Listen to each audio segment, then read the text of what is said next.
Ok, muy buenos días.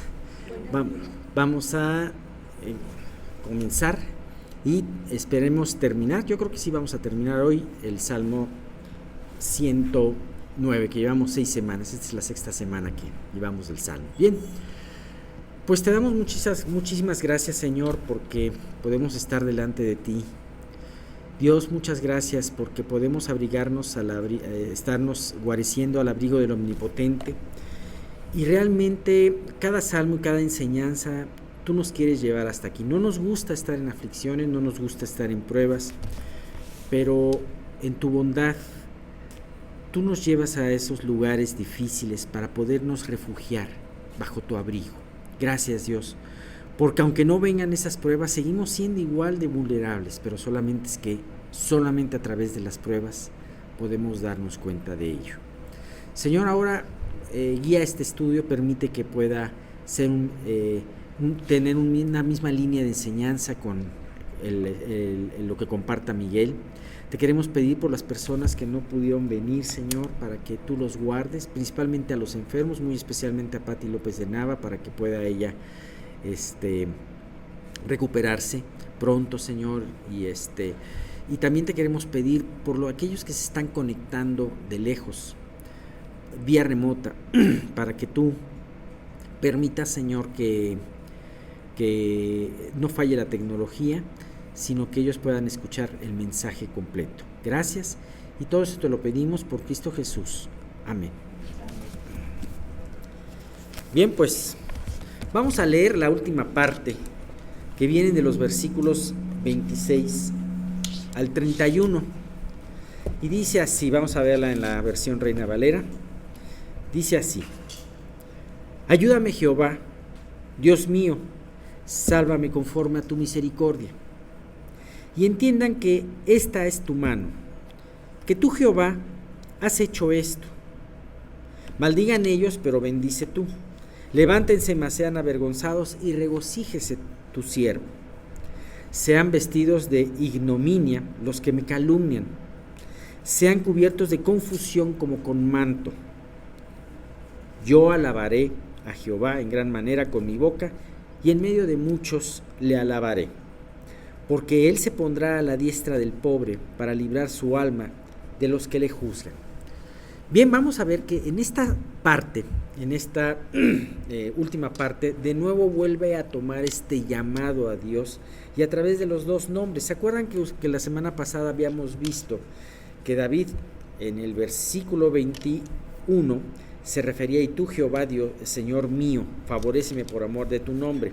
Y aquí en este versículo 26 dice: ayúdame, Jehová, Dios mío. De nuevo vuelve a encontrarse ese nombre de Dios, refiriéndose a Jehová, el Dios, el nombre con el que Dios se dio a conocer de una manera poderosa a Moisés y después al pueblo en Sinaí. Y ese término de Dios, que es Adonai, que es un término general, personal, mejor dicho. Es un término que habla de Señor mío, mi Dios, ¿no? Entonces, una vez más, David clama a Dios por sus dos nombres, diciendo: Dios, eres un Dios poderoso, eres un Dios que te manifiestas al mundo, pero también eres un Dios que me escucha en la intimidad de la oración, como es en este caso, en la intimidad de la oración.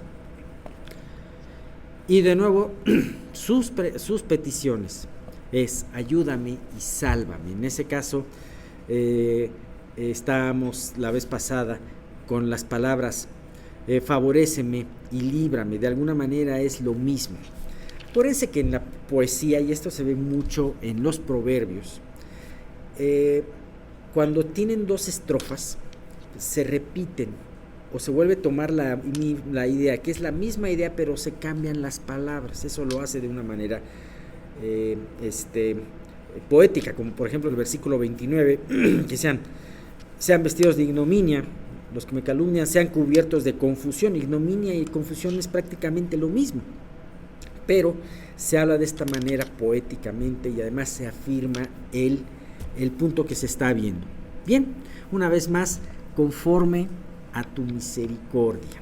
y hemos visto que esta palabra es la llave a toda petición que Dios, que los hombres damos delante de Dios, y realmente es la única llave que puede abrir ese trono de la gracia, la misericordia de Dios. Estaba leyendo en estos días este gran pecado que cometió David, el mismo autor de este salmo, con Betsabé.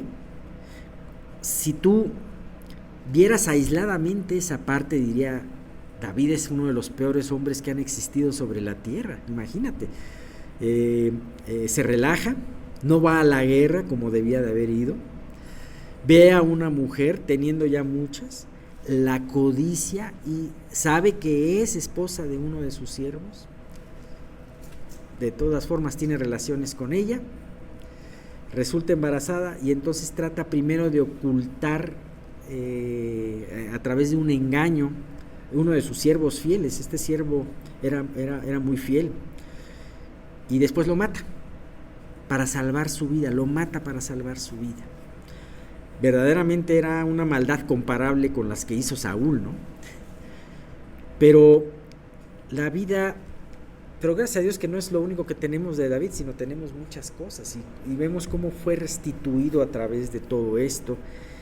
Y precisamente el salmo que escribió David después de que Natán lo enfrentara, y cuando se da cuenta de la maldad que había cometido, le dice: Dios, ayúdame, ten piedad de mí conforme a tu misericordia. O sea, sí, David merecía la muerte, David merecía estar en el lugar y en la lista de los peores. Sin embargo, apela a la misericordia de Dios y Dios lo restaura. De la misma manera, nosotros no merecemos estar en ninguna lista de benefactores, en ninguna lista de grandes hombres, de grandes... Lo que somos, cada uno de los que estamos aquí, es precisamente por esa llave de la misericordia de Dios.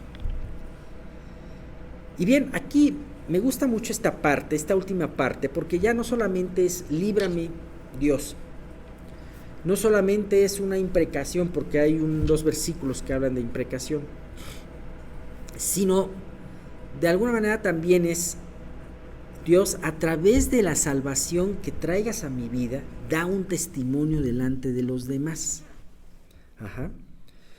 Y me impresiona porque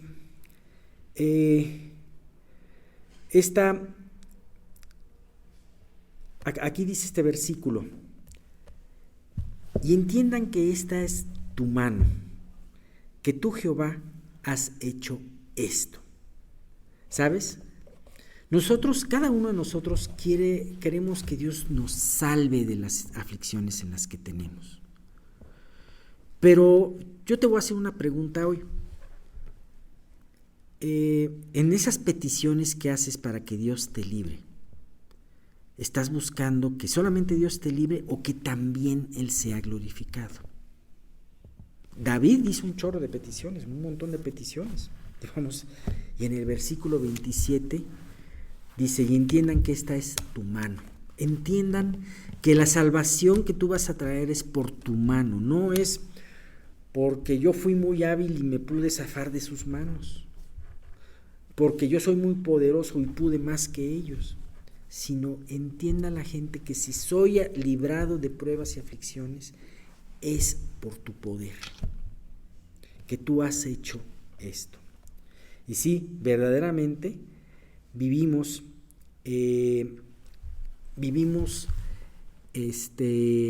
delante de los demás. Dios nunca enciende una luz y la pone y la esconde, como decía Jesús, sino que la pone en lo más alto de la habitación para que esta luz alumbre. Si tú te has convertido y has hablado de su nombre delante de otros, la gente va a fijar sus ojos en ti, para bien o para mal, esperando ser alentada o esperando que caigas, cualquiera de las dos cosas. Sin embargo, nunca vas a pasar desapercibido. Déjame darte la mala noticia, no vas a pasar, no vas a hacerte invisible delante de ellos, ¿no? Como desconocidos pero bien conocidos, ¿no? Como decía Pablo, el apóstol. Y me impresiona mucho porque, ok, todos sufrimos de una u de otra manera aflicciones, pero ¿cuál es tu comportamiento delante de esas aflicciones? Hemos visto que se vale lamentarse delante de Dios, pero ¿cómo está siendo tu actitud delante de los demás? ¿Sabes? Es muy fácil caer en una situación de victimizarnos. Ay, me pasa esto, me pasa lo otro, qué mala suerte, qué caray. Es muy fácil. Pero ¿sabes qué? La victimización no solamente es solamente un orgullo escondido. Ajá. En donde tú quieres llamar la atención delante de los demás diciéndoles, miren todos qué pobrecito soy, o qué pobre, cómo me ha pasado todo esto. Y la victimización nunca va a honrar a Dios. Así que es muy importante saber, ok, tenemos libertad de lamentarnos, como lo hizo David, pero tú puedes ver cuál era el espíritu que Dios había puesto en David. Al final de cuentas él decía, sí, yo sé que Dios me va a librar y te pido que tú me libres y te pido que tú, Dios, traigas justicia a estos hombres que me calumnian y que blasfeman tu nombre. Pero en todo esto, que tanto amigos como enemigos puedan ver que hay un brazo tuyo ahí. Ese es el punto muy importante. Sigue el versículo aquí diciendo, maldigan ellos, pero bendice tú. Levántense, mas sean avergonzados y regocíjese su siervo. Quizás David, al decir todo esto, maldigan ellos, pero bendice tú, pudo haber pensado en el profeta Balaam, cuando Balac, el rey de Moab, lo llamó Balaam. Esto lo pueden ver ustedes en Números 22, 23, 24. Esta historia es una historia muy interesante. Y cómo este hombre Balac, este rey, llegó a una conclusión muy inteligente. Él vio el poderío que tenía Israel.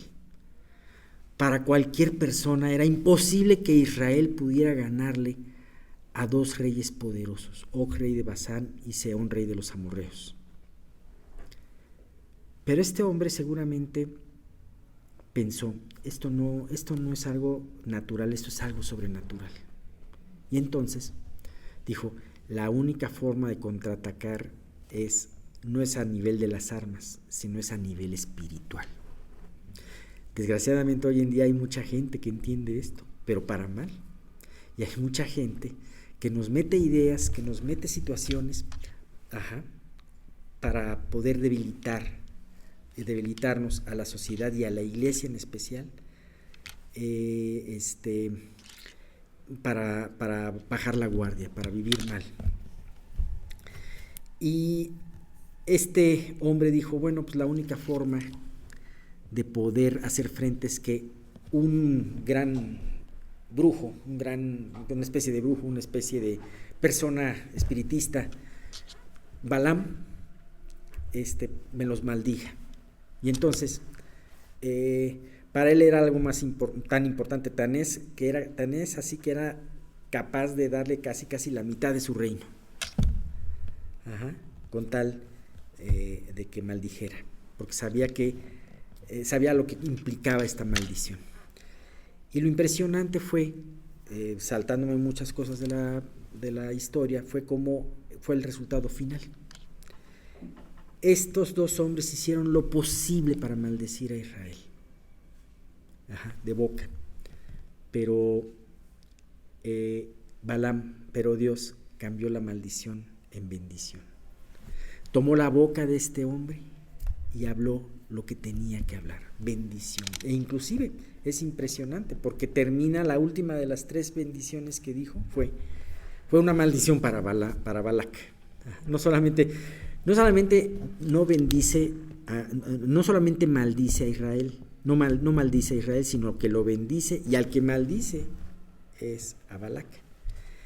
Entonces, esto dice, maldigan ellos, pero bendice tú.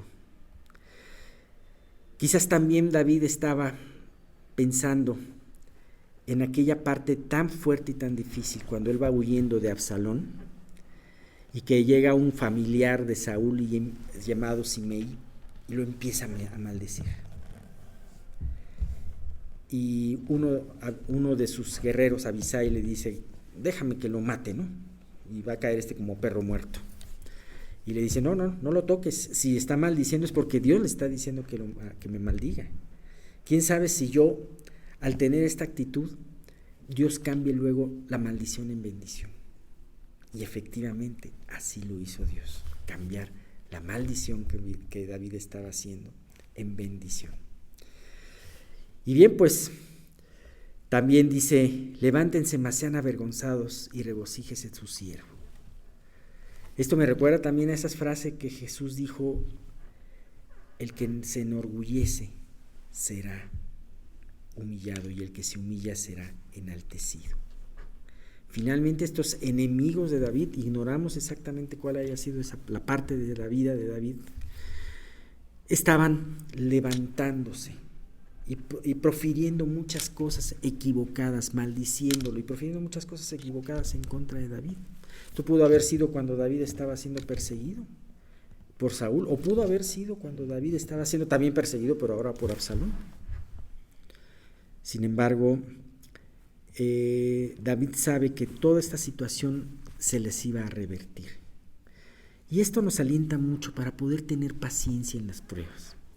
No deseamos el mal de nadie, pero sí es importante desear que se cumpla la justicia de Dios y confiar en eso. Si nosotros confiamos en ese Dios que es justo a pesar de las circunstancias que nos rodean, nosotros vamos a poderles servir con mucha libertad, sabiendo que Dios está cumpliendo su propósito, aunque no entendamos la forma como lo está cumpliendo. Eso se llama fe, eso se llama esa confianza. Y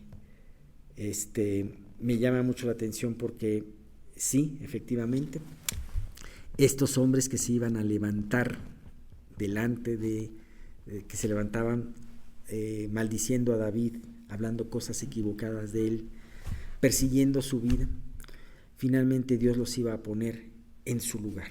Hoy por hoy hay muchas voces, hay muchas personas, hay muchas cosas que se levantan, hay muchas personas, como dice el Salmo 73, levantan su boca contra el cielo y su lengua pasea por la tierra. Hablan de muchas cosas que no entienden y menosprecian en su corazón las cosas santas.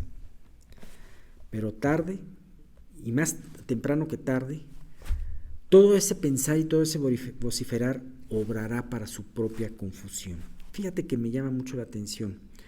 Aquí vienen en estos dos versículos siguientes, en el 29 más bien, viene algo muy importante: sean vestidos de ignominia los que me calumnian, sean cubiertos de confusión como con un manto. De alguna manera se parece un poquito a lo que dice, habla en otra parte. A ver. Séale como vestido con que se cubra y el lugar de cinto como que se ciña para siempre, la maldición. Eso hablaba en el versículo 18 y 19. Dice: se vistió como de maldición como su vestido y entró como agua en sus entrañas y como aceite en sus huesos. Eso lo veíamos en el versículo 18, en donde el impío voluntariamente se vestía de maldad, se cubría. Y aquí habla de una imprecación que es este juicio en donde le dice: sean vestidos de ignominia, confusión. Los que me calumnian, sean cubiertos de confusión como con un manto. Y a mí me impresiona porque cuando una persona vive en contra de Dios, empieza a pecar, Dios no permite solamente que sea un poquito confundido en algunas cuestiones, sino que este pecado lo puede llevar a lo máximo, a estar realmente vestido de confusión, es decir, su vida ser una confusión completa. ¿Se acuerdan que en alguna ocasión Miguel comentó de la mente al revés? Ajá. Y es que realmente eso es resultado del pecado y la oscuridad. Ajá. A lo bueno dicen malo y a lo malo dicen bueno. No saben ni siquiera dónde están parados. Y hoy por hoy podemos ver y palpar todo esto. Imagínate, o sea, ¿cuándo se iba a pensar una persona que decía, bueno, pues, espérate, sobre todo las cuestiones de género, las cuestiones también de la concepción de la vida, todas esas cosas, ves a un mundo verdaderamente loco y entontecido por todas esas ideas que se le han estado metiendo, repitiéndolas una y otra y otra y otra vez. Me impresiona porque no solamente Dios en el juicio decide confundir un poco, sino verdaderamente al que no quiere la verdad lo termina entregando a la mentira. Y este es un adelanto, esta confusión es un adelanto del infierno que se avecina para todos aquellos que no quieran disponer su corazón a Dios. Terminamos con 2 versículos, el 30 y el 31. Yo alabaré a Jehová en gran manera con mi boca, y en medio de muchos le alabaré. Porque él se pondrá a la diestra del pobre, para librar su alma de los que le juzgan. Podemos ver que Dios termina este salmo tal como lo comenzó. Este salmo comenzó con una alabanza. En el versículo 1 decía, oh Dios de mi alabanza, no calles. Y en este versículo 30 dice, yo alabaré a Jehová en gran manera con mi boca. Después de que él se lamentó, después de que él pidió justicia, después de que él reconoce sus motivos, pone sus motivos para que seas tú glorificado, entonces sí, una alabanza con toda su boca, finalmente con toda, en gran manera con mi boca, quiere decir con todo su corazón, con todas sus fuerzas, ¿no? Verdaderamente, independientemente de la situación que crucemos o cómo nos sintamos, es importante, es menester el poder alabar a Dios. Eso es algo que Dios nos pide, ¿no?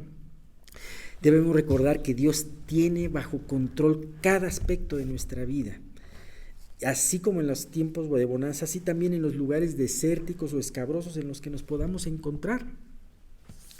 Es en estas pruebas cuando pareciera que Dios nos abandona o que se encuentra ausente en nuestras vidas, en donde debemos de traer a nuestra mente sus promesas y a nuestras bocas su alabanza. Definitivamente todo esto nos dará. Esta alabanza nos traerá la fuerza para continuar y renovará y fortalecerá nuestra fe. ¿Sabes? Dice, si alguno está triste, haga oración. Si alguno está alegre, cante alabanzas. Pero aquí se nos está invitando a cantar alabanzas, aún en los tiempos difíciles. Los cristianos en el Coliseo, aquellos que morían martirizados. Sabemos y tenemos historia de que delante de aquella gente que estaba ávida de espectáculo de sangre, ellos oraban y cantaban salmos. ¿Y sabes qué? Hubo muchos que se convirtieron tan solo de ver la muerte de los cristianos, no solamente la vida, sino la muerte de aquellos cristianos. Y bien, pues, es un gran testimonio a un mundo que vive en oscuridad, el que a pesar de la situación en la que te encuentres, puedas alabarle. Termina con este precioso que dice, porque él se pondrá a la diestra del pobre para librar su alma de los que le juzgan. Y sabes qué, acuérdate que siempre el pobre nos habla de alguien que es vulnerable, necesitado, alguien que no puede defenderse por sí solo y que puede estar a merced de otros mucho más poderosos. De alguna manera así somos como iglesia de Dios. Pero no olvidemos que Dios está a la diestra, no solamente está cerca, no solamente lo ve, sino está cerca y está como principal ayudador de aquel que no tiene fuerzas, porque cuando no tienes fuerzas, cuando no confías en ti mismo ni en tus recursos, entonces ¿qué? Esto te lleva a apoyarte en Dios. Por eso cada prueba que te lleva y que te sobrepasa a tus... no nos gusta eso, pero no debemos de perder nuestra esperanza cuando sintamos que las circunstancias que nos rodean nos sobrepasan por mucho, o cuando en un pleito tengamos que ceder delante de un violento o un poderoso, O cuando Dios permite que en nuestra vida te decepciones de tus propios recursos y esto te lleve a humillarte delante de Dios. No te preocupes, porque es parte del tratamiento. David fue capacitado como rey de Israel, especialmente en los desiertos, en las cuevas y en el territorio de los enemigos, perseguido y humillado. Y así fue su forma de ser capacitado. ¿Para qué? Para que él pudiese alabar a Dios y confiar en Él. De la misma manera, Dios utilizará en nosotros todas aquellas circunstancias que nos humillen y nos hagan vulnerables para capacitarnos para lo que verdaderamente importa. Y lo que importa es aprender de Él y servirle. Terminamos con 2 versículos que dice del Salmo 119, el 67 y el 71. ¿Qué dice el 67? Antes que fuera yo humillado, descarriado andaba, mas ahora guardo tu palabra. Nosotros no nos damos cuenta que tenemos orgullo y no nos damos cuenta cuando nos estamos descarriando, pero cuando Dios nos humilla, decimos, Dios, ciertamente estábamos descarriados. El 71 es muy conocido, dice, bueno me es haber sido humillado para que aprenda tus estatutos. Bien, con esto terminamos el Salmo. Y bueno, pues Dios mediante, empezaremos con uno nuevo el próximo domingo. Gracias. Pues vamos a continuar con nuestro estudio de los dones. Ya vamos llegando al final. Quizá nadie nunca se imaginó tantas cosas que habría que ver aquí. Y todo va relacionado con nuestro servicio a Dios. Y la calidad de nuestro servicio a Dios va relacionada con nuestra gratitud a lo que Él hizo por nosotros en la cruz y ha hecho a lo largo de nuestra vida, aún en nuestra vida de incredulidad. Él siempre trabajó en nosotros para prepararnos para el gran momento del nacer de nuevo, aunque nosotros no lo hayamos percibido con claridad. Y una de las cosas que pues a veces es preocupante es cómo estamos escuchando la palabra de Dios. A lo mejor nos acostumbramos a las exhortaciones de obedece, ora, escucha, etc. Y pueden sonar como palabras huecas. Y eso es algo de lo que nosotros debemos temer. Es algo que no debe de pasar en nuestras vidas. ¿Por qué? Porque las palabras, cuando empiezan a ser repetitivas y las vemos huecas, quiere decir que de alguna manera nuestro corazón ya se está endureciendo. Por eso en el libro de Santiago él dice, afligíos y lamentad y llorad. Vuestra risa se convierta en lloro y vuestro gozo en tristeza. Porque yo creo que ninguno de nosotros nunca va a estar bien. Mientras estemos en este cuerpo, mientras no seamos plenamente transformados, vamos a estar bien. Por tanto, el hecho de mantenernos en una actitud de búsqueda de la verdad, de estar en una relación correcta con Dios, nos va a permitir mantener nuestro corazón contrito y humillado, y es al que Dios no va a despreciar. Y es muy importante que nosotros sepamos esto, porque de otra manera vamos a ser oidores olvidadizos, pero no hacedores de la obra. Y cualquiera de nosotros puede caer en esto, puede caer en lo cotidiano. En el pueblo de Israel, la luz de Dios, el entusiasmo por Dios fue menguando hasta que todo se volvió costumbres y rituales sin sentido, donde el corazón de las personas estaba en todos lados menos en Dios. Hace rato que en el Salmo decía, ¿dónde está tu corazón? Pues sí, nosotros tenemos que estar evaluando dónde está nuestro corazón. ¿Por qué? Porque de lo que hay en nuestro corazón, nuestras acciones van a evidenciar lo que realmente hay en nuestro corazón. Si nuestro corazón es un corazón consagrado, un corazón contrito y humillado, nuestras acciones siempre van a ser la obra de Dios en nuestra vida, la obediencia, el gozo de estar en su presencia, el gozo de cantar los himnos. Por eso Jesús en el Sermón del Monte, él decía que si tu ojo derecho te es ocasión de caer, sácalo y échalo de ti. pues mejor es que se pierda uno de tus miembros, sino que todo tu cuerpo sea echado al infierno. Y si tu mano derecha, etcétera, etcétera. Y esto lo que quiere decir prácticamente es que nosotros debemos de quitar las piedras de tropiezo que puede haber en nosotros que nos inciten a pecar. Nosotros sabemos que tenemos una naturaleza que se inclina al mal, que es susceptible a eso.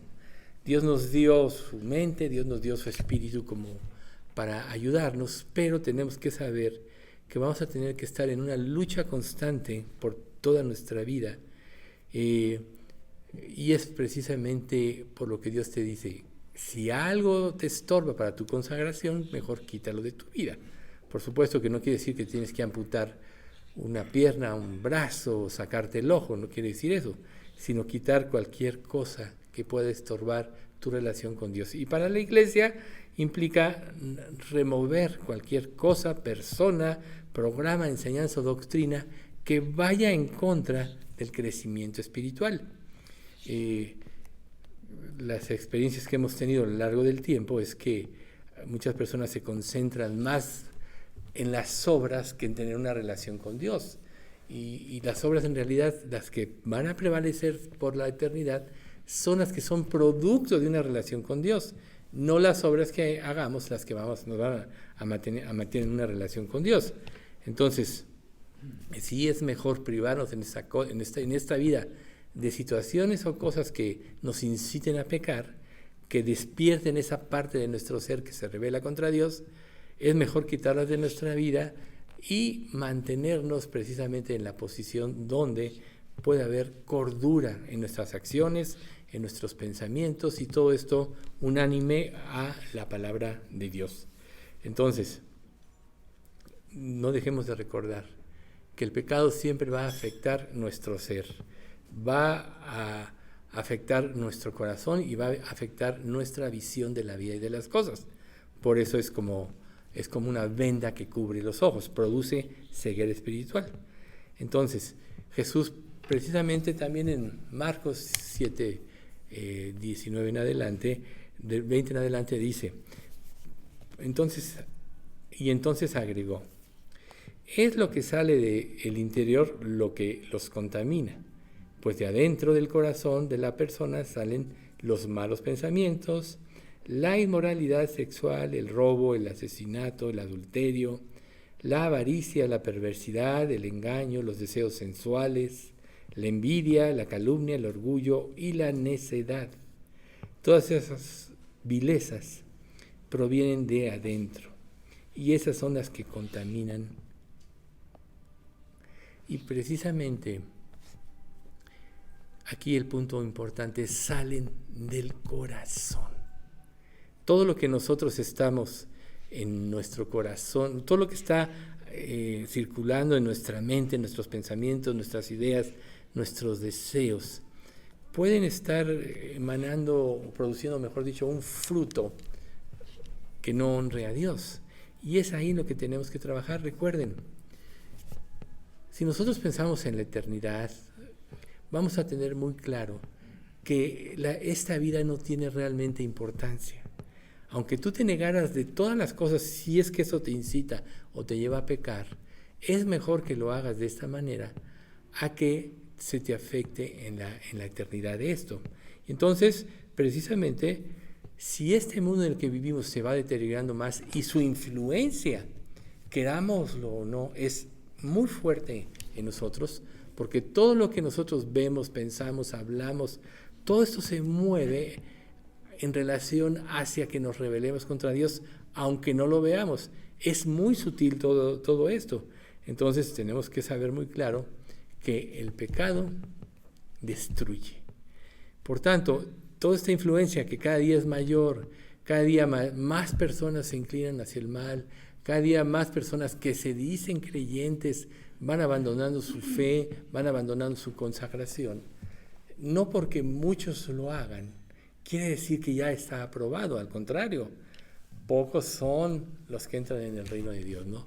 Muchos son llamados, pocos son los escogidos. Entonces, el ser de los muchos o aprobar conductas, aún de los que se dicen espirituales o creyentes, que vayan en contra de la pureza, de la santidad, de la consagración, no debemos de permitirla en nuestra vida. Siempre implica, negarnos a ese tipo de cosas siempre va a implicar muchas cosas, como persecución, desaprobación de los demás. Si todo el mundo, por ejemplo, habla groserías, como veíamos la vez pasada, que yo diga groserías pues no está mal porque todo el mundo las dice, no. Ya vimos la vez pasada que ninguna palabra corrompida salga de nuestra boca. ¿Por qué? Jesús jamás dijo una palabra corrompida. En 1 de Pedro capítulo 2, 22 decía que en cuando le maldecían no respondía con maldición, cuando padecía no amenazaba, sino que encomendaba su alma al que juzga justamente. Entonces nunca de parte de Jesús salió alguna palabra que no fuera verdad, no salió ninguna palabra impropia. Por tanto, cuando estemos pasando por pruebas, tenemos que buscar a Dios. Cuando nos veamos presionados, tenemos que buscar a Dios. Cuando veamos que no hay una solución a nuestros problemas, tenemos que buscar a Dios. Cuando veamos a una persona, un creyente, un hermano en Cristo que está pasando por problemas, tenemos que ayudarlo a buscar a Dios, porque esa es la única solución, ¿no? Buscadme y vivid. Aquí en Amós 5:6 dice, vuelvan a buscar al Señor y vivan. De lo contrario, Él pasará por Israel como un fuego y los devorará completamente. Aquí la frase importante es, vuelvan a buscar al Señor. Esa era la exhortación al pueblo de Israel y esa es la exhortación a la iglesia en estos últimos tiempos. La vida es Cristo y fuera de Él no hay nada. Entonces, dicho lo cual, vamos nosotros a ver una parte muy importante, porque esta introducción es muy importante porque nosotros tenemos una relación con Dios a partir del nuevo nacimiento, donde Dios nos dio su Espíritu, y es lo que dice Efesios 4:30, y no contristéis al Espíritu Santo de Dios, con el cual fuisteis sellados para el día de la redención. O sea, Dios se entristece cada vez que ve a sus hijos que rehúsan cambiar sus hábitos pecaminosos por la santidad, que no quieren vivir de acuerdo a los principios de una nueva vida. He aquí algo muy importante que es el engaño del pecado, porque el pecado siempre nos hace pensar que ahí está la felicidad. El pecado siempre nos hace pensar que ahí está la verdadera satisfacción. Y cuando caemos en sus redes nos damos cuenta que no es cierto. Así como dice el proverbio, tu boca al principio puede parecerte apetitoso un bocado, pero después es como si tomaras una cucharada de cascajo. Así es el pecado. O sea, es engañoso. Y cuando nosotros caemos en sus redes, entonces, ¿vamos a ser felices? No. Pero el Espíritu Santo nos fue dado como un parámetro para nuestra vida. Nosotros sabemos que el Espíritu Santo inspiró la palabra de Dios y que la palabra de Dios cobra vida a través de la obediencia y el entendimiento que el Espíritu Santo nos da. El Espíritu Santo, siendo Dios, tiene todo el poder, pero Él quiere nuestro corazón, que se lo demos en forma voluntaria, ¿no? Si nosotros no vamos en forma voluntaria a buscarle, si no le creemos, nunca vamos a ser honestos con Él. Por eso Él dice, dame, hijo mío, tu corazón, miren tus ojos por mis caminos, en Proverbios 23:26. Entonces Él quiere tu corazón, quiere que todo lo encauces a través de Él, porque Él es el que nos va a dar vida. La verdadera vida de plenitud es la vida de santidad, como Dios la planeó, es la vida en comunión con Él, y para eso precisamente está el Espíritu Santo. Entonces, no entristecerlo es algo muy importante, porque cuando el Espíritu se goza, nos transmite su gozo, que es una felicidad que no tiene nada que ver con las cosas materiales, sino es un estado de comunión con Dios, con una conciencia limpia y con una fe plena en que Dios va a hacer lo mejor de lo mejor para nosotros. Entonces, recordemos que Padre, Hijo y Espíritu Santo son un solo ser, pero el Espíritu Santo también tiene su personalidad. Por ejemplo, está usado en pronombres personales. El Espíritu de verdad, al cual el mundo no puede recibir, porque no le ve ni le conoce, pero vosotros le conocéis porque mora en vosotros y estará en vosotros. O sea, el Espíritu de verdad es un pronombre. Pero cuando venga el Espíritu de verdad, esto es en Juan 14, 17, pero cuando venga el Espíritu de verdad, Él os guiará a toda la verdad, porque no hablará de su propia cuenta, sino que hablará todo lo que oyere y os hará saber las cosas que habrán de venir. Juan 16, 13. O sea, este pronombre, Espíritu de verdad, es que en Él no hay mentira y no cabe la mentira. Por tanto, sus exhortaciones, todo lo que Él nos hace entender, siempre es para bien. Y ahí es donde nosotros tenemos que cambiar nuestra mente. Porque todos queremos ser felices. Todos queremos no tener problemas. Y si es verdad que tú te consagras, a lo mejor vas a enfrentar más problemas que nunca, vas a tener más aflicciones que nunca, pero va a haber en ti una esperanza creciente y una felicidad interna producto de la comunión con Dios, que es el gozo del Espíritu Santo. También el Espíritu Santo tiene un cuidado personal por todos los creyentes. Y lo dice Juan 14, 16 y 26, que dice: y yo rogaré al Padre y Él os dará otro Consolador, para que esté con vosotros para siempre. Mas el Consolador, el Espíritu Santo, a quien el Padre enviará en mi nombre, Él os enseñará todas las cosas y os recordará todo lo que yo os he dicho. A lo mejor nosotros decimos, no, es que yo ya no puedo recordar muchas cosas, es que mi mente ya no retiene, muchas cosas puedes pensar. Pero en el momento en que tú entras en cualquier tipo de prueba o circunstancia, el Espíritu Santo te va a traer a tu mente el principio bíblico. No importa que no lo hayas memorizado, no importa que no sepas la cita correcta. Si tú estás leyendo la palabra, vas a saber que se dice ahí y el mismo Espíritu le va a dar vida a la palabra. Eso es precisamente lo que Dios quiere, es darnos vida a través de su palabra.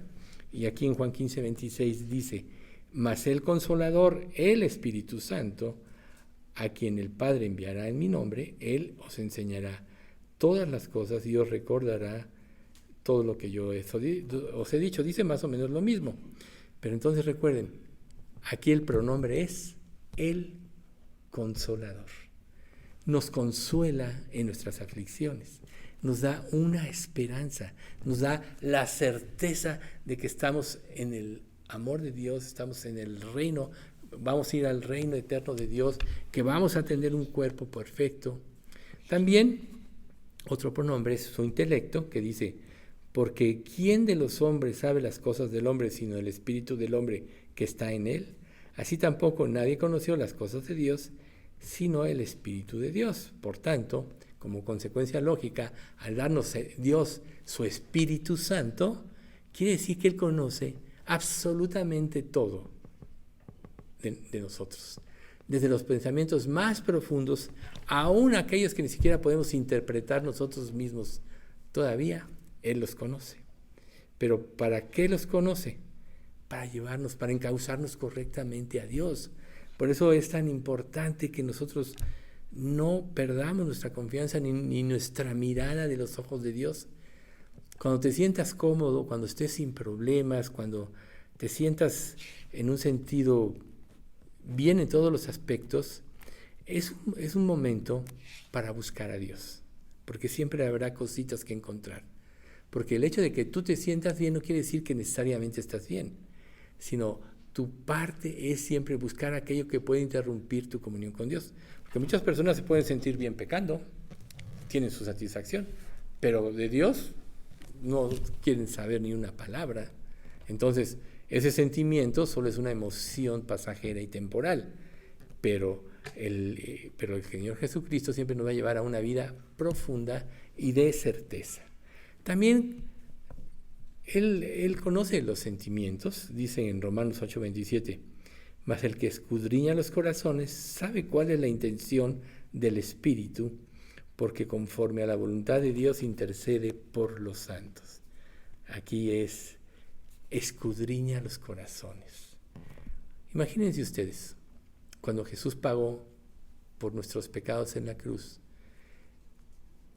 el sentir del juicio de cada pecado también le permitió entender lo que experimentamos. De hecho, él en vida, aunque la Biblia no nos puede narrar todo lo que Jesús padeció, Satanás hizo todo lo habido y por haber para atacar a Jesús, para sacarlo de su fe. Entonces, si alguien sabe lo que sentimos, es Jesús. Y el Espíritu Santo es el que escudriña los corazones e intercede, es lo importante. A lo mejor tú no sabes, dices, soy torpe de lengua, es que no sé ni cómo pedirle a Dios. Muchas veces tú no necesitas articular palabras, estructurar una petición en forma correcta para ser escuchado por Dios. Él sabe la intención de tu corazón. Por eso es tan importante purificar nuestros corazones, porque si la intención no es correcta, Él va a transmitir tu oración de acuerdo a tu beneficio. Por eso la mayoría de las veces nunca nos responde como pensamos que nos debe de responder. Pero Dios quiere que tengamos una intención correcta. Pero aún así, Él que está en nosotros sabe qué es lo que más nos va a convenir. Entonces, Él va a interceder porque conoce nuestras emociones, pero sabe lo que es realmente, qué es lo que realmente nos conviene. También, de su propia voluntad, Él hace toda la obra. Fíjense en lo que dice 1 Corintios 12:11. Pero todas estas cosas las hace uno y el mismo Espíritu, repartiendo a cada uno en particular como Él quiere. Aquí estamos viendo el estudio de los dones. Y Él repartió y dio dones a los hombres, si ustedes recordarán. Bien, quiere decir que el don que Dios te dio es el mejor para ti. Es el donde Dios te va a dar toda la anuencia para que tú lo ejercites y crezcas en ese poder.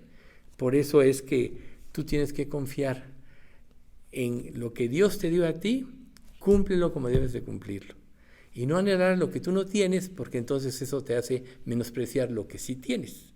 Por eso Dios quiere que sepamos que Él es tan buen administrador de nuestras vidas, que en su voluntad nos dio lo mejor de lo mejor aún para esta vida. Entonces la condición en la que tú estás, no importa cuál sea. A lo mejor tú puedes ver externamente personas más elocuentes, que tienen más dinamismo y muchas otras cosas. Pero en realidad lo que Dios te dio a ti es lo mejor para ti y más bien debes de procurar enaltecerlo a través de lo que Él te dio a ti. Eso es lo que le va a dar la mayor gloria a Dios y lo que te va a permitir en el mundo, en el tiempo venidero, recibir galardones y coronas. También el Espíritu Santo nos habla, dice Hechos 13:2, ministrando estos al Señor y ayunando, dijo al Espíritu Santo, apartadme a Bernabé y a Saulo para la obra a la que los he llamado. O sea, la voz de Dios es muy clara. Cuando nos habla el Espíritu Santo en nuestra conciencia, muy por adentro, es muy clara. Pero recuerden una cosa muy importante. Esa voz de Dios siempre que tiene que estar en concordancia con la palabra de Dios. Si es una voz de Dios que no está en concordancia con la palabra, no es la voz de Dios. Pero para todo creyente que Dios ya le dio su Espíritu Santo, Él sabe cuando Dios le está hablando y le está mostrando algo. Entonces, el hecho de que habla también lo lleva a una segunda situación. Nos convence. Juan 16, del 8 al 11 dice, y cuando Él venga, convencerá al mundo de pecado, de justicia y de juicio. De pecado por cuanto no creen en mí, de justicia por cuanto voy al Padre y no me veréis más, y de juicio por cuanto el príncipe de este mundo ha sido ya juzgado. O sea, Él fue el que nos hizo ver nuestra condición, el que a nosotros nos convenció de pecado, el que a nosotros nos dio precisamente la fe para creer y el estado que nos llevó al verdadero arrepentimiento. Pero además, una vez que somos salvos, Él siempre nos va a mostrar el camino por el que tenemos que seguir. ¿Cuándo un creyente fracasa en esto? Cuando contrista al Espíritu Santo, cuando no hace caso, cuando es rebelde, cuando quiere seguir sus propias ideas. Por eso es en el Sermón del Monte que el pobre en espíritu, el que cede sus derechos a Dios, es bienaventurado, porque es muy importante saber que si Dios es perfecto, si no se equivoca, si Él es luz y no hay ninguna tinieblas en Él, lo que Él dice es verdad y no tiene negociación. ¿Cuántas veces nosotros no quisimos quizá negociar una situación? un deseo, ¿no? Los deseos que batallan contra el alma. Sí desayuné. No, los deseos que batallan contra el alma. O sea, siempre nosotros tenemos esos deseos y los traemos dentro de nosotros mismos y experimentamos luchas internas. Pero cuando acudimos a Él, también viene otra situación, otro aspecto muy firme, su guía. Él nos guía a la verdad, dice Juan 16:13. Pero cuando venga el Espíritu de verdad, Él os guiará a toda la verdad, porque no hablará de su propia cuenta, sino que hablará todo lo que oyere, y os lo hará saber las cosas que habrán, y os hará saber las cosas que habrán de venir. Recuerden que así pasó en la vida de Jesús. Jesús dijo, no puedo hacer yo nada por mí mismo, sino según oigo, así juzgo, y mi juicio es verdadero, porque no busco mi voluntad, sino la del que me envió, la del Padre. O sea, Jesús siempre se sometió a la guía del Espíritu Santo. Y Él, eso lo llevó a nunca pecar. Como conclusión de esto es, si tú te sometes a Dios, vas a dejar de pecar. Someterse es una disciplina que tenemos que aprender. Tenemos que estar conscientes que nuestro ser no quiere. Quiere hacer lo suyo, quiere hacer lo que le piensa que es bueno. Recuerden que fuimos creados sobre falsos conceptos de felicidad de la vida. Todo ese bombardeo que hablábamos hace rato de este mundo que está en deterioro, es un bombardeo que sí surte ese efecto en nosotros. Porque si todos te están diciendo, oye, peca y serás feliz, peca y serás feliz, peca y serás feliz, tú puedes pensar, pues a lo mejor sí hay razón. Y nuestra naturaleza humana está puesta para el pecado también. ¿Cómo tiene que ser controlada y sometida? A través de la obediencia. Y esto te va a llevar a la última pronombre del Espíritu Santo, que es sirve a Dios. El Espíritu Santo sirve a Dios y te va a llevar a que tú sirvas a Dios. Dice, y él, atravesando Frigia y la provincia de Galacia, les fue prohibido al Espíritu Santo hablar la palabra en Asia. Y cuando llegaron a Misia, intentaron ir a Bitinia, pero ahí el Espíritu Santo no les permitió. Eso quiere decir que el Espíritu Santo te va a guiar por dónde. Recuerden este pasaje. Entonces, Isaías, tus oídos oirán a tus espaldas palabra que diga. Este es el camino, andad por él. Y no echéis a la mano derecha ni tampoco torzáis a la mano izquierda. ¿Qué quiere decir? Que mientras más tú escuches la voz de Dios, mientras más obedezcas, su voz va a ser más clara. Mientras más te rebeles, mientras más quieras vivir tu propia vida, su voz va a ser confusa. ¿Y qué va a suceder en el momento de los problemas? En lugar de saber con certeza qué es lo que tienes que hacer, va a haber en ti confusión. Pero gracias a Dios, porque nos dio su Espíritu Santo. Por tanto, contristarlo es un pecado. Dios te dice, no lo contristes, pero nosotros tenemos más bien que concientizar esto para enaltecerlo, para alabarlo. Entonces viene la parte segunda de este pasaje, con el cual fuisteis sellados para el día de la redención. Ese sello de Dios, que es la garantía del creyente. Este pasaje que se pone aquí, que es Efesios capítulo 1, versículos 13 y 14, pues es muy conocido, ¿no? En él también vosotros, habiendo oído la palabra de verdad, el evangelio de vuestra salvación, y habiendo creído en él, fuisteis sellados con el Espíritu Santo de la promesa. Esa es la garantía de la salvación. Tú puedes pensar que eres un buen creyente, puedes pensar muchas cosas, pero si tú no has sido sellado, realmente no eres salvo. Por tanto, la primera parte para nosotros es saber si estamos en Cristo o no. Como dice en Filipenses, ¿no? Examinaos a vosotros mismos si estáis en la fe. Probaos a vosotros mismos. ¿O no sabéis que Jesucristo está en vosotros a menos que estéis reprobados? Y es tan contundente este hecho que en Romanos 8:9 se nos dice, mas vosotros no vivís según la carne, sino según el Espíritu, si es que el Espíritu de Dios mora en vosotros. Y si alguno no tiene el Espíritu de Cristo, no es de él. Por tanto, la verdadera iglesia, como bien lo sabemos, tiene el sello, que es el Espíritu Santo morando en cada creyente. Y nosotros tenemos que saber, ¿cómo saberlo? ¿Cómo saber si yo realmente ya soy salvo? ¿Cómo sé si el Espíritu Santo mora en mí? Para empezar, por el cambio de mente. El deseo de consagración, el deseo de agradar a Dios, el deseo de seguir su obra, el deseo de ser obediente. Recuerden, ningún creyente nunca vamos a ser perfectos, pero cambió tu corazón. Cuando no hay estos deseos, el deseo de leer la Biblia, cuando no hay estos deseos, el deseo de venir a este estudio no como una situación religiosa o por alguna conveniencia, sino porque quieres escuchar la voz de Dios, porque quieres que Dios te hable a ti, porque quieres que Dios te cambie por dentro en todas aquellas cosas que tú sabes que estás luchando y no puedes cambiar, pues bueno, eso es el Espíritu Santo. Y cuando tú empiezas a analizar tu vida, no es difícil. Si tú te remontas unos meses, dependiendo de los años que digas, o meses o días que tengas en Cristo, tu vida tiene que ser diferente a antes. Y cada día tiene que ser mejor a antes. Si no hay ese avance, algo malo está pasando. Nuestra naturaleza humana es tan sutil que por ella misma puede ella pretender producir en ti el verdadero cristianismo. Y claro, tú puedes imitar muchas cosas, puedes imitar, o sea, decir sí oro a Dios, el ser una persona espiritual, pero sin el Espíritu Santo todo está muerto. ¿Y hasta qué grado tú vas a avanzar hasta el límite de tus fuerzas?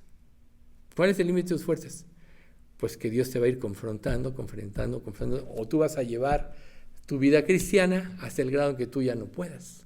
Porque la verdadera vida cristiana, solo Jesús la puede vivir en ti. Por eso Jesús dijo, venid a mí, todos los que estáis trabajados y cargados, y yo os haré descansar. La vida cristiana consiste en depositar nuestras cartas en Cristo para que Él haga en nosotros lo que nosotros no podemos hacer. Para que Él haga en nosotros las obras que Dios preparó de antemano para que andemos en ellas, que solo por el Espíritu se pueden hacer. Para que Él nos dé la visión correcta de la vida y de las cosas, eso solo lo puede hacer el Espíritu Santo. Y para que todo esto suceda, en nosotros tiene que haber, como decíamos al principio en la introducción, un despojo. Y te lo dice el mismo libro de Efesios, en Efesios 4:31. Quítense de vosotros toda amargura, enojo, ira, gritería y maledicencia y toda malicia. O sea, esas cosas no emanan del Espíritu Santo. Recuerden Gálatas 5:22 y 23. Más el fruto del Espíritu es amor, gozo, paz, paciencia, benignidad, bondad, fe, mansedumbre y templanza. Eso es lo que Dios hace en la vida de cada creyente y la va produciendo a través de su vida desde el momento en que viene a Cristo. Por tanto, esto que estamos viendo aquí es como un resumen de lo que ya vimos de Efesios, de principio. Quítate todo estorbo de tu vida, ¿sí? Entonces, en nuestra iglesia, nosotros lo único que debemos de portar con nosotros es estar vacíos de nosotros y ser llenos del Espíritu Santo. Recuerden, no os embriaguéis con vino, en lo cual hay disolución. Antes bien, sed llenos del Espíritu Santo. Hablando de qué del vino, cualquier circunstancia en la vida que te saque de la comunión con Dios, pueden ser drogas, puede ser el mismo alcohol o alguna situación que te nuble el entendimiento, cualquier tipo de pecado.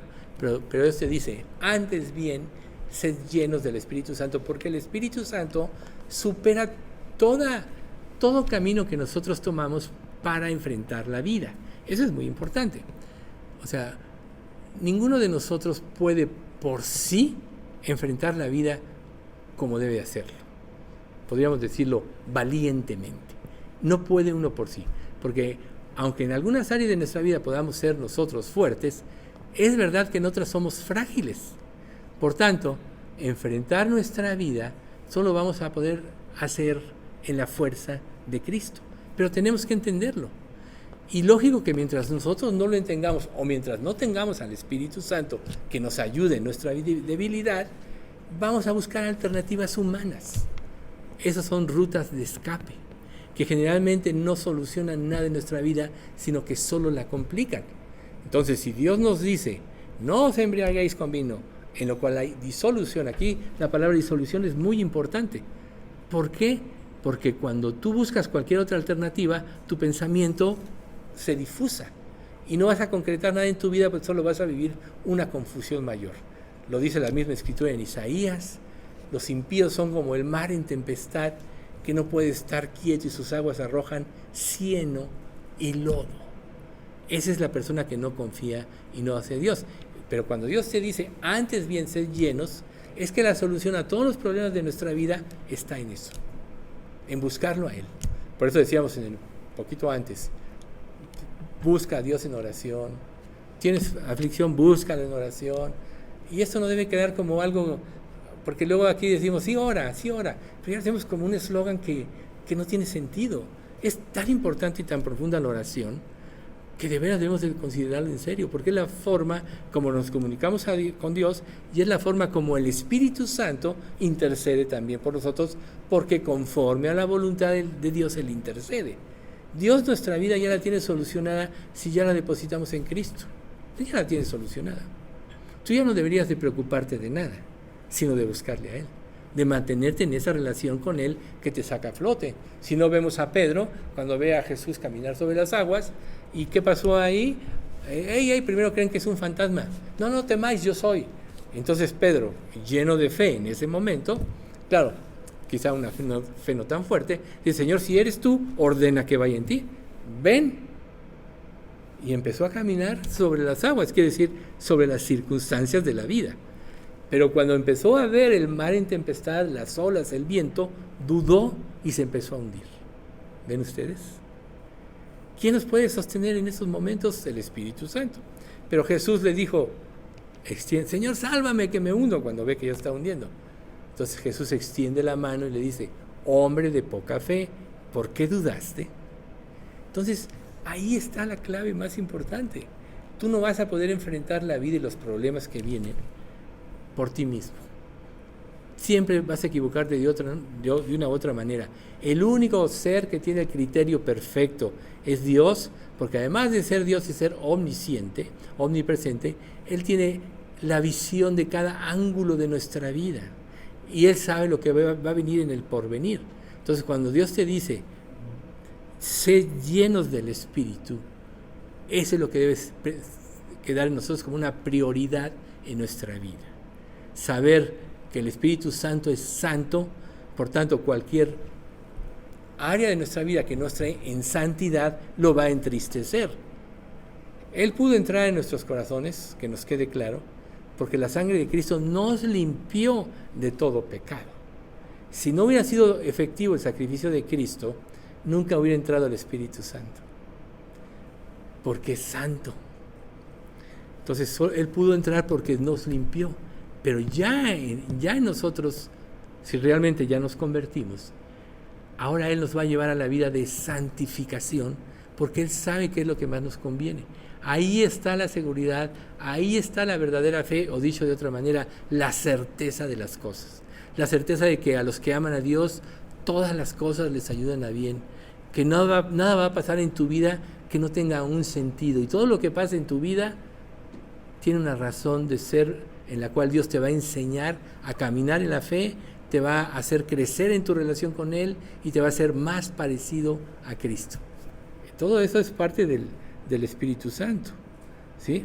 Entonces, nosotros no debemos asumir que el hecho de pertenecer a una iglesia y portarnos bien es lo que debemos hacer nada más. No, la iglesia, eso lo consideramos una iglesia, pero está mezclada de trigo y cizaña.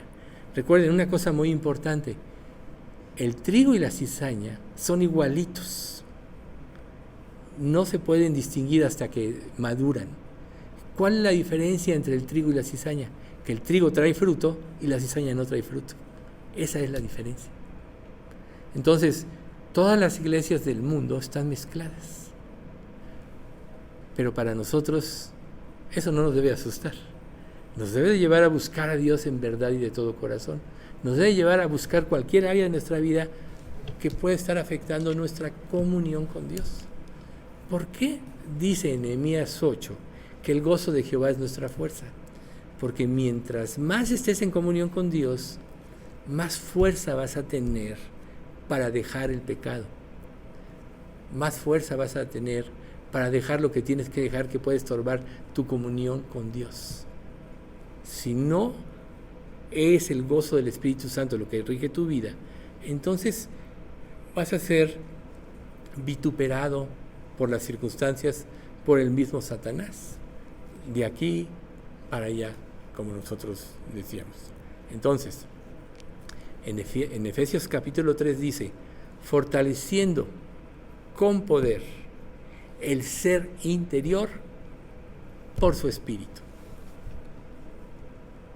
Luego dice, para que habite Cristo por la fe en vuestros corazones, a fin de que, arraigados y cimentados en amor, seáis plenamente capaces de comprender con todos los santos cuál sea la altura, la longitud, la profundidad y la altura, y de conocer el amor de Cristo que excede a todo conocimiento, para que seáis llenos de toda la plenitud de Dios. ¿Se dan cuenta? Lo primero es fortaleciendo con poder tu ser interior. Luego, que la fuerza de tu salvación, para que habite Cristo por la fe en vuestros corazones, sea el móvil de tu vida. Y eso te va a ayudar a comprender la altura, la profundidad, la anchura, la longitud. ¿Qué quiere decir? Ver la vida desde el punto de vista divino. Eso quiere decir. Nuestro problema es que estamos viendo la vida desde nuestro propio punto de vista. Nuestro problema es que creemos que nuestro criterio es el mejor. Nuestro problema puede ser que pensemos que el camino que estamos tomando es el correcto. Como estamos manejando los problemas, es lo correcto. Y entonces volvemos al punto de, por sus frutos los conoceréis. Si tú quieres saber si es correcto o no algo que tú estás haciendo, ¿cuál es el fruto de tu acción? ¿Estás habiendo en tu vida paz, benignidad, confianza, los frutos del Espíritu, paciencia? ¿O estás creciendo en amargura, en enojo? Y es precisamente donde nosotros vemos que Dios espera que la fe influya todas las áreas de nuestra vida para que podamos relacionarnos con los demás. Y ahí vamos, la amargura, que es una de las cosas que produce la falta de fe. Refleja un sentimiento reprimido que puede estallar en cualquier momento. Te contienes, pero crees que la vida es injusta, pero cuando las cosas se salen de tu control, porque hoy en esta sociedad vemos que todo el mundo se cierra, que nadie se entere de lo que pasa en la familia. Son como cápsulas, ¿no? Como dice otro pasaje, el corazón conoce la amargura de su alma y extraño no se entremeterá en ella. O sea, este tipo de cosas sí son tan cerradas, pero en realidad cuando se pierde el control explota y sale lo que realmente somos. Nos salimos de control. Y entonces, esa es la evidencia de la amargura. El enojo tiene que ver con rabia en efervescencia del momento. O sea, rabia contenida, ¿no? Pero como no la puedes manejar, entonces tienes que buscar un subterfugio, que es el enojo. Si me enojo, ya todos se callan, ya nadie alega, ya solucioné todo. Y hay muchas personas que así viven, manejan el enojo como un instrumento para callar a otros, pero eso soluciona los problemas, no, genera más problema. Luego viene la ira. La ira es una hostilidad más interna y profunda. O sea, el enojo es más superficial, la ira contenida es algo que ahí vas trayendo. ¿Y cuándo va a salir? Es como el ejemplo de la olla express, ¿no? Ponle a cocer cualquier cosa, ponle el taponcito a la olla express. Digo, los que conozcan las ollas express de antes, ya la nueva generación quizás no lo conoce, pero bueno, ponle el taponcito. Mientras no llegue a su límite el calor, la presión va a estar correcta en la olla, va a hacer que se cuezan los alimentos bien y todo eso. Pero ¿qué pasa cuando llega al límite? Si no le quitas el taponcito, explota, ¿no? ¿Cuántas veces no se supieron de alguien que le explotó la olla con el guisado, con los frijoles? O sea, y todo por todos lados. Así es la ira. Está contenida. Luego viene la gritería, que dice, es el bullicio de una contienda fuera de control. Conforme pierdes el control, va subiendo el tono de voz para aplacar otras voces. La maledicencia, mal decir, maledicencia, es calumnia. A veces hay personas que nos causan convicción o tanto coraje que queremos matar su prestigio para sentirnos mejor, para no sentirnos tan abrumados. Entonces viene la maledicencia. Y luego viene la malicia, que es el término griego genérico para el mal, que es la raíz de todos los males. Todo implica en el corazón del hombre. Por eso dijimos hace rato Marcos 7, 21 al 23, porque de dentro del corazón del hombre salen los malos pensamientos, etcétera, ¿no? Dentro. ¿Qué es lo que hace el Espíritu Santo en nosotros? Va controlando todo este tipo de cosas.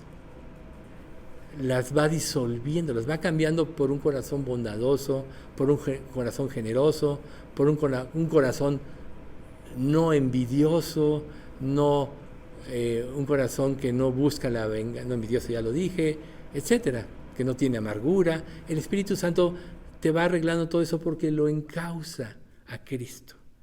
Cristo ya llevó todas nuestras cargas. Él dice, o quiero llevar todas las cargas, ¿no? Vengan a mí y yo llevaré sus cargas. Entonces cuando tú dices, Señor, soy un enojón, cámbiame, Él verdaderamente te cambia. A lo mejor te metes en circunstancias donde vas a ser probado, pero a raíz de eso surge el fruto. Recuerden, ¿cuánto criticaban a Jesús de lo que Él hacía? Decían, oye, vino Juan el Bautista que pues no comía con publicanos ni pecadores, etcétera, y decían, demonio tiene. Viene el Hijo del Hombre que come con publicanos y pecadores y dicen, demonio tiene. Pero Él dice, la sabiduría se prueba por sus frutos. Ahí está la clave. Por sus frutos los conoceréis. Ahí es donde tenemos que probar nuestra vida. No seas sabio en tu propia opinión. Ve cuáles son los frutos de tu vida. Estás seguro que el Espíritu de Dios está en ti, porque es una realidad que si no está en ti, imagínate tú que viniese el rapto y te quedaras. Tú ya sabes qué va a pasar en ese momento. Viene el rapto y todo lo que vas a padecer esos 7 años, si es que no te matan antes, va a ser algo inimaginable. Habrá tal tribulación como no la ha habido, ni la volverá a haber. No tenemos ni idea. Estamos viendo ahorita ya el principio de dolores, el cambio climático, la dureza de la gente, la perversión de la sociedad o la decadencia o degeneración de la sociedad en la que vivimos. Vemos claramente cómo países que vivían en el cristianismo en una época lo han venido abandonando y estamos viendo el juicio de Dios sobre ese tipo de naciones. O sea, naciones como Alemania, como Inglaterra, como Estados Unidos, que en un tiempo fueron cuna del Evangelio, ahora ya permitieron el pecado, negaron a Dios. Por ejemplo, aquí en el país vecino, prohibieron leer la Biblia en las escuelas, que puedes tú hablar de cualquier perversidad, puedes asesinar a través de los abortos a los niños. Pero no hables de Cristo, porque entonces te pueden correr de un empleo, etcétera, ¿no? Y vemos ya la situación invertida. ¿Quién está gobernando? ¿Dios? No, el diablo. Ya influyó. Y la nación no se quiere arrepentir y está en un claro juicio, ¿no? Sino, por un lado incendios, por otro lado sequías, por otro lado ciclones, luego los bancos se están quebrando, las tiendas famosísimas de antaño están cerrando, muchos Walmarts, dealers, Macy's mejor dicho, y otros tantos están cerrando porque ya no hay economía. La gente ya no puede pagar la renta, está saliendo a vivir en las calles, ahí en Nueva York, no ustedes sepan eso. Ha subido tanto y los salarios no alcanzan, que la gente ya está viviendo en las calles. Bueno, ese es el resultado del pecado. Entonces estamos viviendo los últimos tiempos y el Señor en cualquier momento puede venir. Tú puedes decir, ay, no es cierto. Eso del rapto, unos dicen que no, otros dicen que sí. Bueno, pues la Biblia está llena de advertencias de ese tipo. Pero lo importante para nosotros ni siquiera fuera, ojalá si no eres salvo y te conviertes en la tribulación está bien. Pero recuerda una cosa, cuando Dios derrama su luz es para que te convenzas, para que te conviertas. Si tú rechazas la luz, entras en tinieblas y en confusión. Y puede llegar el momento en que ya no puedas creer, aunque quieras. Por eso es que hoy es el día de salvación, hoy es el momento en que tú tienes que recapacitar. Si ya estás seguro de que eres salvo, si ya tu vida ha cambiado, entonces invierte tiempo en purificarla y santificarla para que el Espíritu Santo no sea contristado y te pueda ayudar a vivir la vida que Dios quiere que vivas, que no importa las circunstancias externas. Porque si tú padeces persecución por causa de Cristo, bienaventurado eres.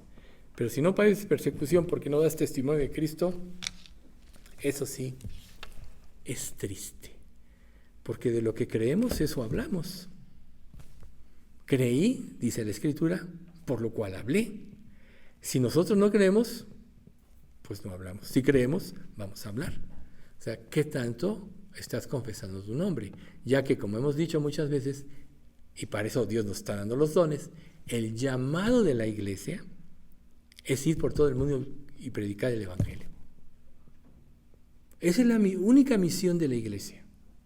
Y Dios dice, si tú haces esto, yo me voy a encargar de lo demás en tu vida. ¿Qué trata de hacer Satanás? Hacer que pongas tus ojos en las circunstancias, en los problemas, para que quites tus ojos de Jesús y no cumplas tu ministerio. Porque un creyente que cree en esto es un poderoso emisario de Dios para la salvación de las almas. Un creyente que no lo cree, que no quiere arriesgar su vida cómoda hablando de Cristo, etc., pues está negando la fe. Porque el único objetivo una vez que nos salvemos es ir por todo el mundo y predicar el Evangelio. Y si Dios dice que se encargará de todo lo demás, ¿le vamos a creer o no? Entonces, primer punto, ¿soy salvo realmente o no? Ve los frutos de tu vida. Si eres salvo, entonces pídele a Dios que te ayude a superar todas aquellas cosas que todavía no pones en sus manos. O sea, corta tu ojo derecho, tu mano derecha, tu pie derecho. Si no eres salvo, realmente considéralo. Aquí, quien te tiene que confirmar es el Espíritu Santo.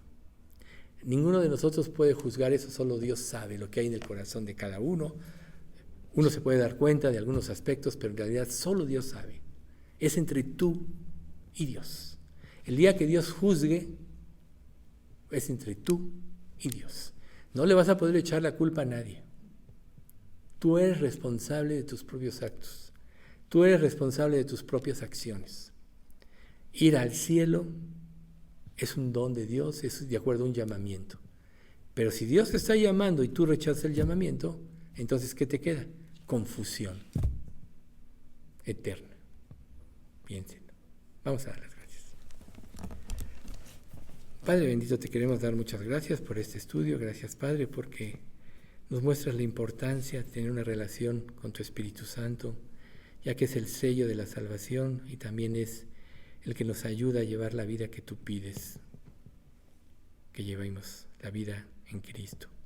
Anhelamos, Padre, que tú traigas la salvación a cada uno de los miembros de esta iglesia y anhelamos también, Señor, que los que ya somos salvos aprendamos a ser guiados por tu Santo Espíritu, que seamos obedientes y sumisos a ti y a tu voluntad.